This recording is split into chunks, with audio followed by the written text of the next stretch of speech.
What you see behind me are the ruins of the Movieland Wax Museum.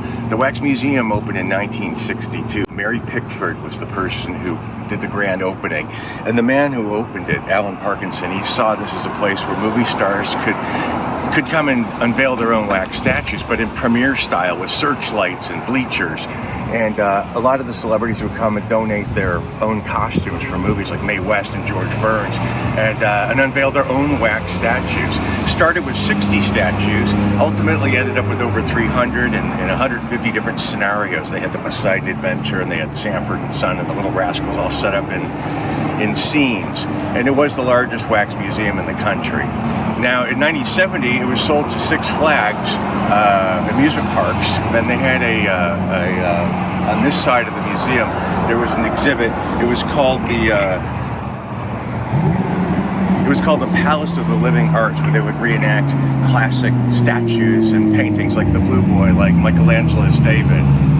And after about 10 years, that exhibit closed, and in the 80s, they had what was called the Black Box Chamber of Horrors. The Wax Museum kind of dwindled for a while. That became sort of not so fun anymore. They had a Titanic exhibit of artifacts, and they also had a Body Worlds where they do the plasticizing of the human remains. And that was pretty cool. But eventually in 2005, the Wax Museum closed its doors. It was Halloween of 2005. And the empty building stood here for years and years. So the sign was an 80-foot Movieland Wax Museum sign. It was really iconic here in Buena Park. And there was people were trying to take action to save the sign. Ultimately, you could see that sign's gone. I came out here in about 1988 with my sister and got my picture taken in front of it. And it was just such a cool place. I love wax museums. I love bad wax museums. This one was pretty good, though. I like this museum a lot.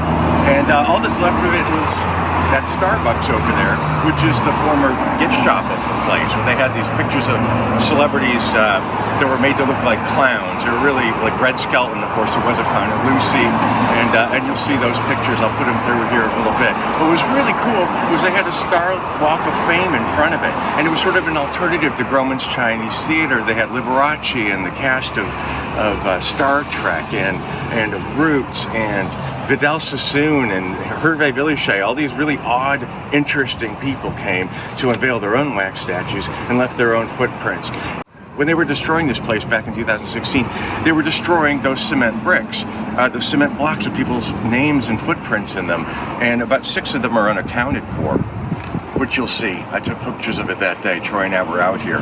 And ultimately, the Movieland Wax Museum sign was taken down. They're going to replace it with another 80-foot sign that's going to be digital for the new Butterfly Pavilion, but apparently there is some sort of problem with that too, so construction is halted over here. So Movieland Wax Museum closed in 2005 to make way for this fantastic Butterfly Pavilion. Here we are in 2020 and we have nothing but an empty Starbucks and a bunch of land and something that stopped being worked on.